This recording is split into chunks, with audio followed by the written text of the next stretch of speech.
ফের স্থানীয় মানুষ পানীয় জলের দাবিতে রাস্তায় নেমে আসে। ঘটনাটি ঘটেছে জামুরিয়ার বাইপাস 6 নম্বর মুসলিম মহল্লায়। জামুরিয়ার বাইপাস রাস্তা অবরোধ করে প্রায় 2 ঘন্টা ধরে বিক্ষোভ চলে, যদিও পরে পুলিশের আশ্বাস পেয়ে বিক্ষোভকারীরা রাস্তা অবরোধ তুলে নেয়। বিক্ষোভকারীরা বলেন, গত 3 মাস ধরে পিএইচই দপ্তর সরবরাহ করা পানীয় জল দূষিত। এ কারণে এলাকার মানুষ বিভিন্ন শারীরিক সমস্যার সম্মুখীন হচ্ছে। বেশ কয়েকবার বিক্ষোভের পর জল ট্যাঙ্কের সাহায্যে এলাকায় জল সরবরাহ করা হচ্ছিল, কিন্তু জল ট্যাঙ্কারের দিক পরিবর্তনের ফলে জল সরবরাহ বন্ধ হয়ে যায়। ফলে এলাকা তীব্র পানীয় জলের সংকট দেখা দেয়। জল সরবরাহ বা পানীয় জলের দিক নির্দেশনা এবং ব্যবস্থার দাবিতে তারা রাস্তায় গাছ কেটে বিক্ষোভ শুরু করে।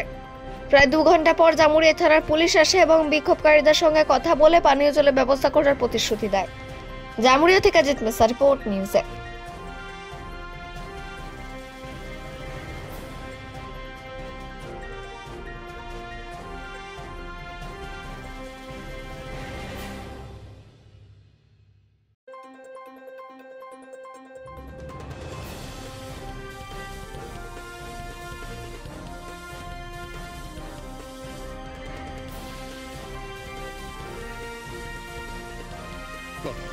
এই জলটা খেয়ে আমাদের রোগ হয়ে যাচ্ছে, জল পাচ্ছি না।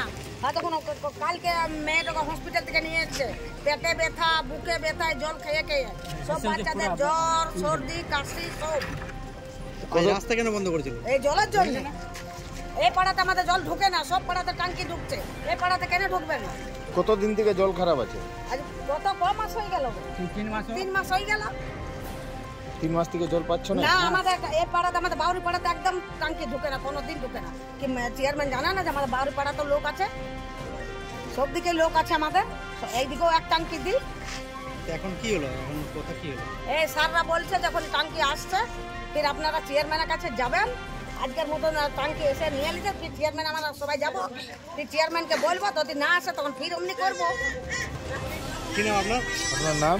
আমার নাম মীরাবাই।